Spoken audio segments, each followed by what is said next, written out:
Hi people, welcome back to Word Magic. Today I'm going to be talking about the dreaded writer's block and a few ways to counter it. And you'll have to excuse the faint hum in the background. I need my air cleaner on because it's pollen season and pollen's really high, and frankly I don't want my lungs to get all testy on me. So anyway, we will talk about writer's block today. If you have not subscribed to my YouTube channel, why don't you take a moment to do so now. Hit the bell below if you'd like to get notifications whenever I publish a new video. And we will get started.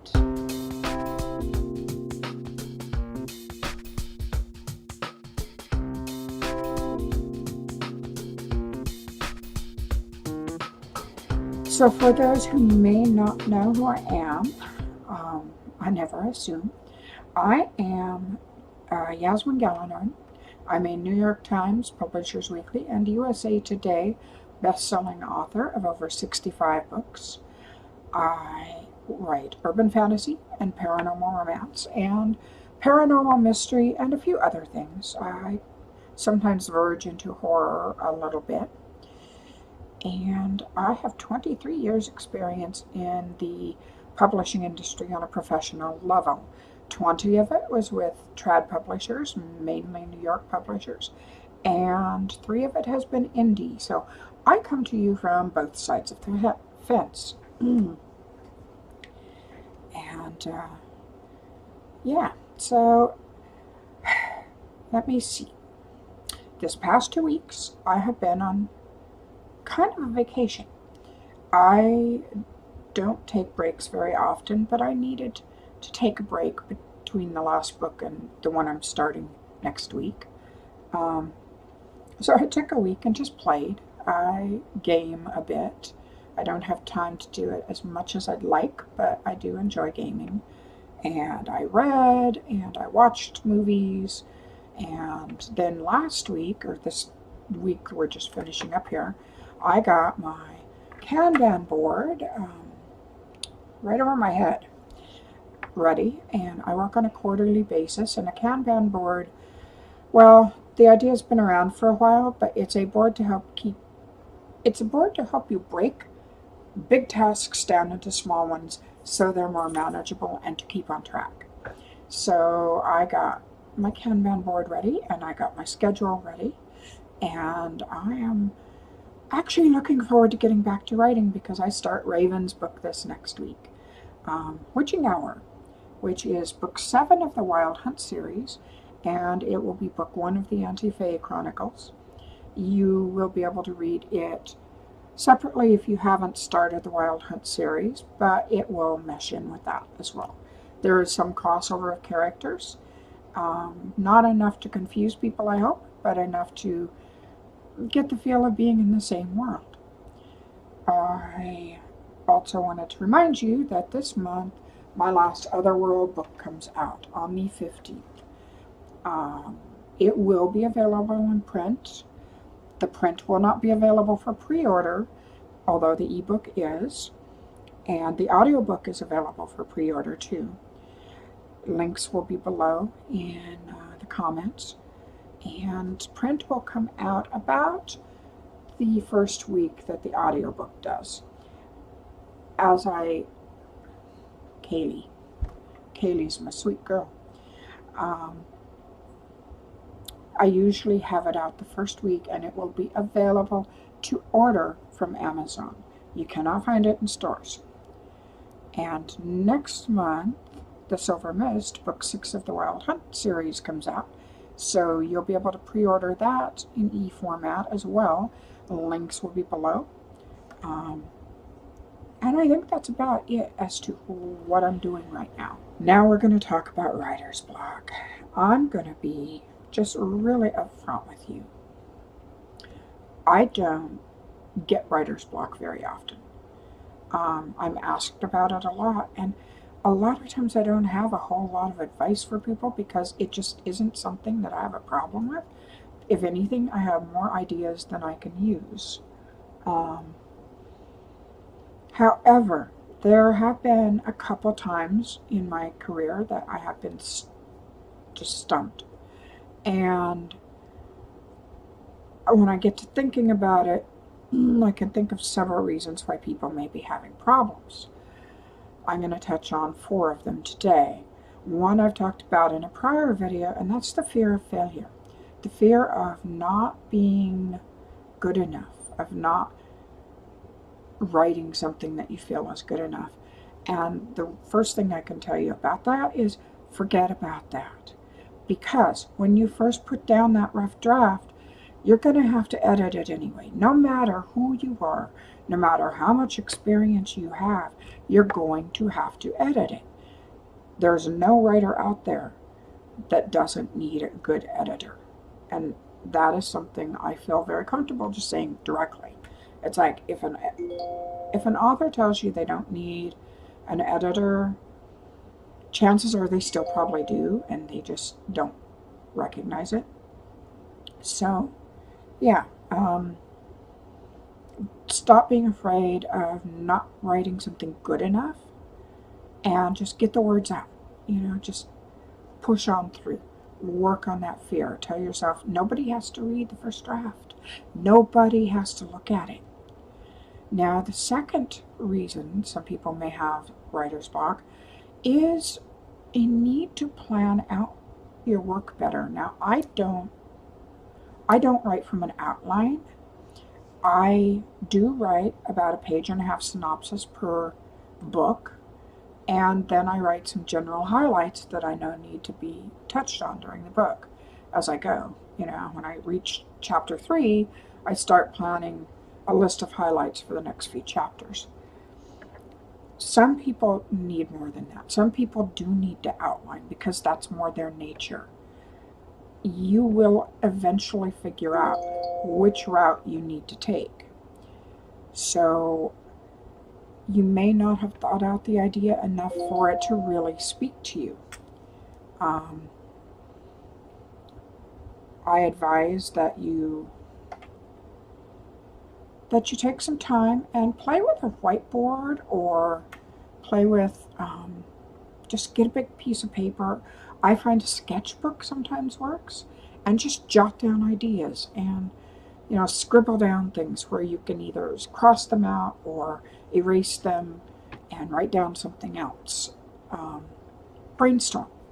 So try brainstorming if the words aren't coming.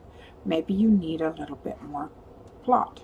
A little bit more outline, a little bit more preparation.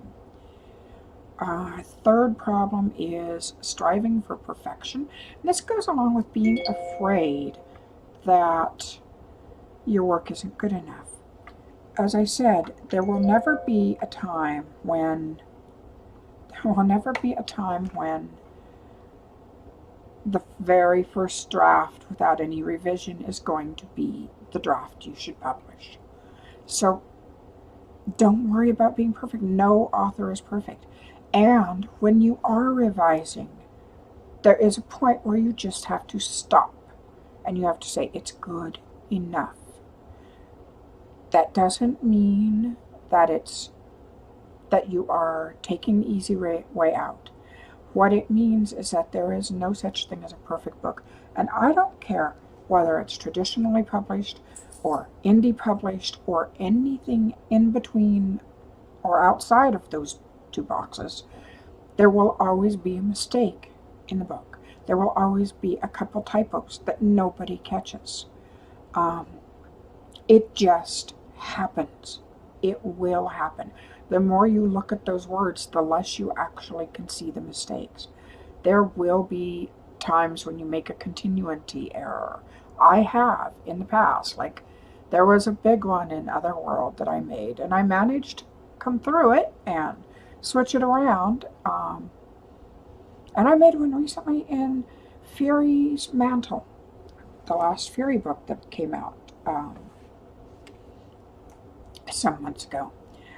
I forgot that one of the characters, secondary characters, had died. And that character showed up again, and people let me know about it. And you know, I will figure out a way to make it work in the next fairy book when I do get to writing that.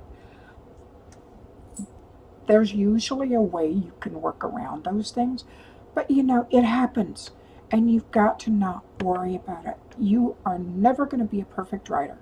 I am not a perfect writer. Nobody is a perfect writer. We are human. We always make mistakes.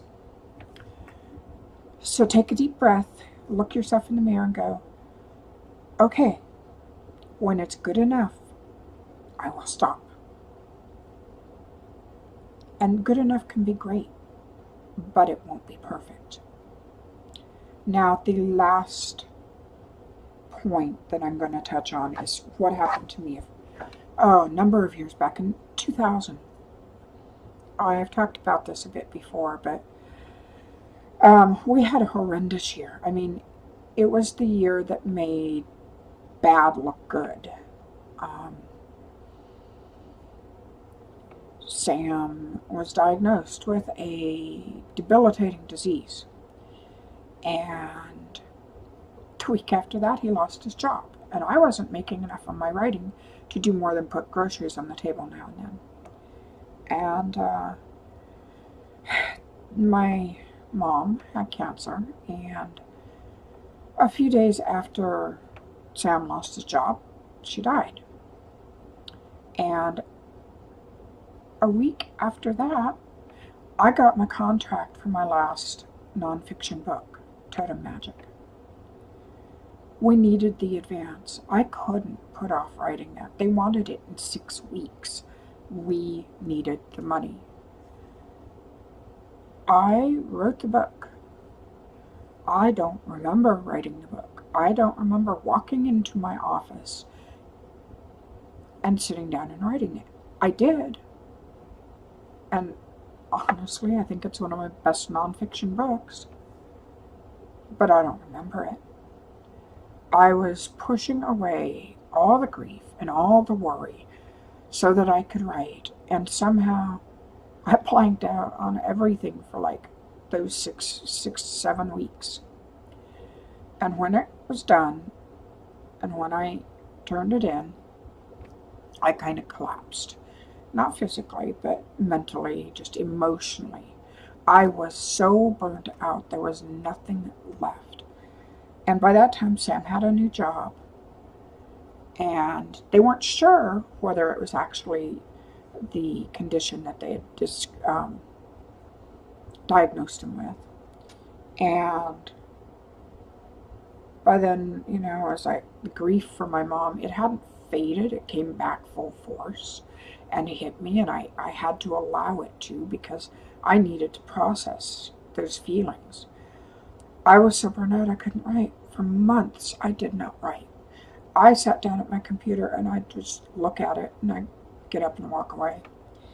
I didn't know what I wanted to write. I knew I couldn't write any more nonfiction. I was tired of that. I'd always wanted to be a fiction writer, always wanted to write fantasy and science fiction, and I had 7 books in the closet, but I didn't want to touch any of those. None of them were good enough. None of them appealed to me. And finally, I gave myself permission not to write. And finally, about 4 or 5 months after that, I started feeling the desire to write again. And I sat down, but I didn't know what to write.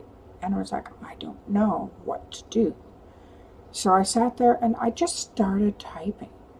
I just put my hands on the keyboard and started typing and playing around. And eventually I had a chapter of something. I didn't know what it was, but I had a chapter. And I showed it to Sam, and he loved it. And he was like, write more. This is funny. I like this. I like the character. So I wrote a couple more. And then I showed it to a friend of mine who was an agent at the time. He wasn't my agent, but we had met years ago. And he read it for me, and he comes back with, something's happened to your writing. It's so much better. It's so much tighter. And he revised that for me. And even though my writing was tighter, it was read. He cut 3 chapters down to about a chapter and a half. And I revised it, and he said, write the rest of the book. Well, long story short, that book turned out to be Ghost of a Chance, the first Chintz in China book. I had to just let myself play to find the direction that I needed to go in next. I was so exhausted, and I had to give myself that time not to write because I couldn't. There was nothing left inside. There was no creative spark there. It needed recharge. I had been so hit by fear and grief and, just worry, and then having to write Totem Magic and get that done, that I had burned myself out pretty bad. I'm just grateful it didn't last longer than it did. If I hadn't given myself the time to process all of that and allow myself to feel what I was feeling, I don't know what would have happened. So when you reach burnout level, when you are exhausted, when you can no longer think to put words on the page, sometimes you just have to walk away from it. Sometimes you have to give it space. It doesn't mean you'll never write again. It doesn't mean that you are devoid of creativity. It means that you need to recharge and recuperate from whatever put you in that state. So if you are finding it difficult to write, and you've had some traumatic events go on lately, or just even a series of unending one thing after another that's eaten away at your energy and emotions, sit down and really ask yourself, do I need a break? Do I seriously need to step away from the keyboard and walk away for a little bit? And if you do need that, then you need to take that time, because honestly, you can't force yourself to produce when there's nothing there to fire it up, when there's nothing there to feed the muse. And I often talk about I create my own muse. Well, honestly, I thought I did for a long time, and those of you who know me know that I am a eclectic witch. A little bit more shamanic practice. I'm not Wiccan. I've been in the craft since I was 19, which is next year will be 40 years. I kind of figured out a few years ago my muse is actually the goddess Brigid. Brigid the goddess, not Brigid my cat, who's named after Brigid the goddess. She let me know that she was my muse. And what I realized that meant for me is I can turn to her and meditate when I need guidance, or when I need a little extra oomph, or when I need to know if I need to just walk away from the keyboard for a little bit. So yeah, you maybe need to find your muse. And sometimes you have to write even when you don't feel like it. I'm not talking about when you're feeling empty and totally devoid like I was for those months. I'm talking about when you just kind of want to go play instead. When you think, oh gee, it'd be so much more fun to go out and, sit with a friend and have a drink. But really you have a deadline looming. Those times you need to have willpower.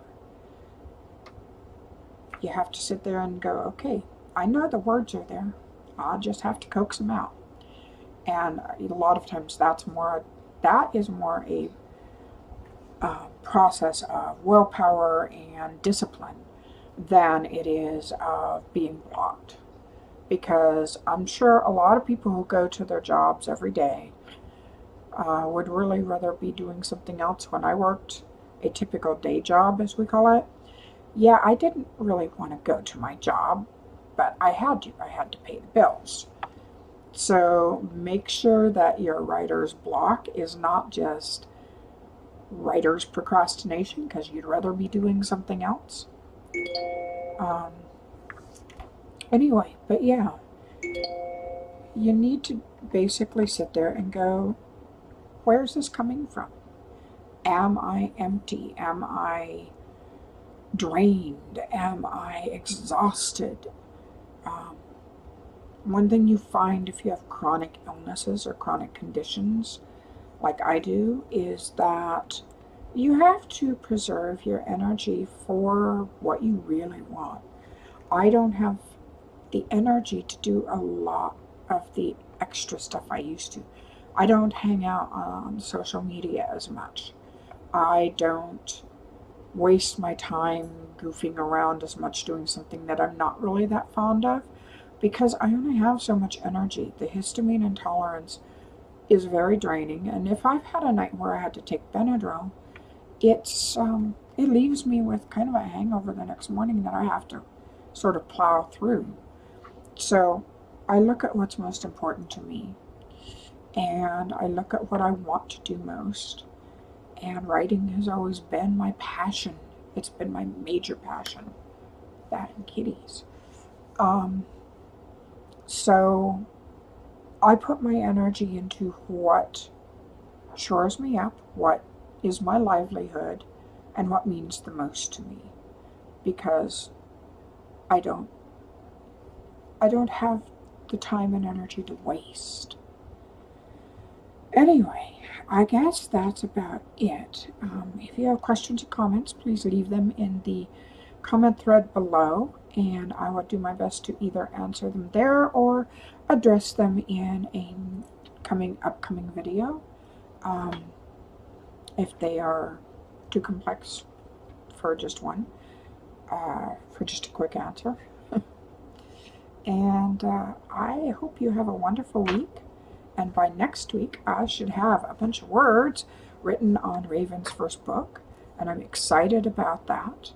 So I will talk to you then. Take care.